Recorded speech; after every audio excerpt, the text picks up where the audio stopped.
Nasional atau Seleknas Tenis kelompok umur 14 tahun digelar oleh PPPLT Pusat mulai tanggal 26 Januari hingga 4 Februari 2026. Seleksi ini diikuti oleh sejumlah atlet muda dari berbagai daerah di Indonesia. Para atlet bersaing ketat untuk memperebutkan tempat agar dapat mengenakan seragam tim nasional tenis Indonesia. Seleknas ini sekaligus menjadi ajang pemetaan kekuatan atlet muda menuju level internasional. Menurut PPPLT, seleksi nasional ini digelar untuk menentukan pemain terbaik yang akan memperkuat timnas Indonesia pada ajang Asia Oceania World Junior Tennis Competition atau WJTC.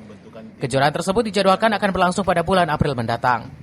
Untuk tim putra, PPPLT masih akan menambahkan satu pemain lagi dari hasil seleksi nasional ini. Adapun target timnas tenis kelompok umur 14 tahun Indonesia pada ajang WJTC tahun 2026 ditargetkan mampu menembus babak 8 besar.